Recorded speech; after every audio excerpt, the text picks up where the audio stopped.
एक औरत ने अपने पति को 1 टन वजन का मोटा इंसान बना दिया था और उसे कभी भी नहलाती नहीं थी। पहले अपनी आंखें बंद कर लो, मैं तुम्हें एक सरप्राइज दूंगी। उस औरत ने बहुत पैसे खर्च करके मुझे अपने जैसा बना दिया ताकि मैं उसकी जगह उसके पति की देखभाल कर सकूं। कर्ज चुकाने के लिए मैंने यह काम स्वीकार कर लिया।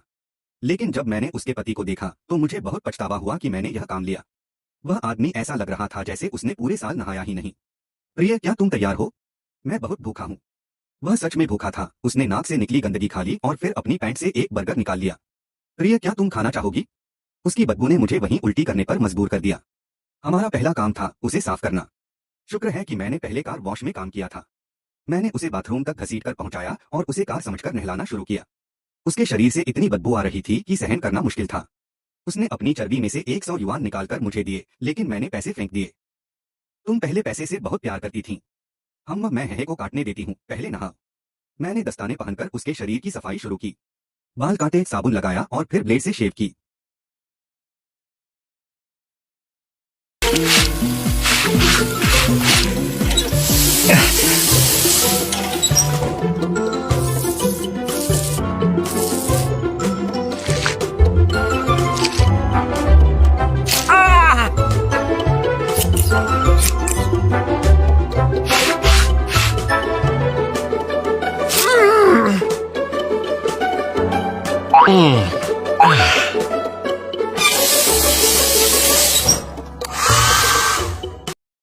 जब पूरी तरह से सफाई हो गई तो मैंने देखा कि वह आदमी दिखने में ठीक ठाक है। मोटे लोग सच में छिपे हुए हीरे होते हैं।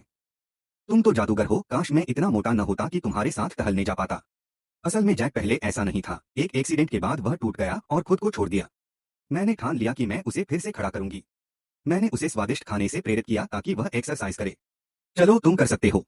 पर यह जानकर हैरानी हुई कि खाना उसका असली मोटिवेशन नहीं था। ओल्ड बाऊ, मैं तुम्हारे लिए कुछ भी करूंगी। दिन ब दिन सब कुछ बेहतर होता गया। मैं खुद भी इस जिंदगी में रम गई और मुझे यह सब अच्छा लगने लगा। लेकिन तभी उसकी असली पत्नी लौट आई। मैंने तुम्हें उसकी देखभाल के लिए रखा था, उसकी जगह लेने के लिए नहीं। किसने कहा कि तुम उसे एक्सरसाइज कराओ? असल में अन्ना ने ही उसका एक्सीडेंट प्लान किया था और जानबूझकर उसे मोटा बनाया ताकि उसे पति की सारी संपत्ति मिल सके।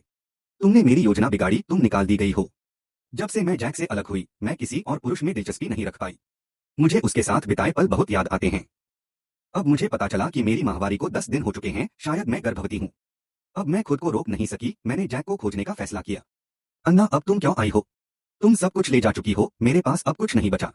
नहीं, मैं अन्ना नहीं हूँ। मैंने उसे सब सच बता दिया है। शुरुआत में मैं तुमसे चिढ़ती थी, लेकिन धीरे धीरे मैं तुमसे प्यार करने लगी। 1 साल बाद जैक मेरी देखभाल में फिर से हैंडसम बन गया और अन्ना ने उसकी सारी दौलत उड़ा दी और अपनी सजा पाई।